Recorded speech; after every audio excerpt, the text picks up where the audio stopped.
বগুড়ায় নিকা রেজিস্ট্রার ও হিন্দু বিবাহ নিবন্ধকদের দক্ষতা বৃদ্ধি ও বাল্য বিবাহ নিরোধ সংক্রান্ত প্রশিক্ষণ কর্মশালা অনুষ্ঠিত হয়েছে। সোমবার বগুড়া জেলা রেজিস্ট্রারের আয়োজনে জেলা রেজিস্ট্রারের কার্যালয়ের সম্মেলন কক্ষে দিনব্যাপী এ কর্মশালা অনুষ্ঠিত হয়। এতে অংশ নেন জেলার বিভিন্ন উপজেলা থেকে আগত প্রায় শতাধিক কাজী। এছাড়াও কর্মশালায় উপস্থিত ছিলেন মুসলিম ম্যারেজ রেজিস্ট্রার কাজী সমিতি বগুড়ার সভাপতি মোহাম্মদ মঞ্জুরুল হক কাজী এবং সাধারণ সম্পাদক কাজী মোহাম্মদ আবুল কালাম আজাদ। কর্মশালায় জেলা রেজিস্ট্রার সিরাজুল করিমের সূচনা বক্তব্যে প্রথম সেশন পরিচালনা করেন শেরপুর উপজেলা সাব রেজিস্ট্রার মিজানুর রহমান। নিকা রেজিস্ট্রারের বিভিন্ন আইন সম্বন্ধে এ সময় আলোচনা করেন তিনি। যেটা সবচেয়ে যেটা অবশ্য বলবে বাল্য বিবাহ সংক্রান্ত। তো এই ক্ষেত্রে এখন নতুন যেটা বিধিমালায় বলা আছে 4টা জিনিস।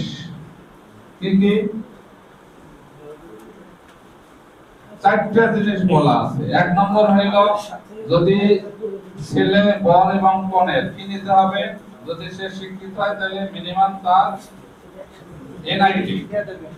তারপরে কি নিতে হবে, এনআইডির পরে আমরা বিয়াটা রেজিস্ট্রি করার সময় আমরা কি কি জিনিসপত্র মানে সংরক্ষণ করব বা আমরা নিব, সেখানে এক নম্বর হলো এনআইডি। 21 উপরে এবং 18 উপরে ছেলে এবং মেয়ের বয়স হয়েছে কিনা সেটা আমরা কি নেব, এনআইডি। এনআইডি না থাকলে কি করব,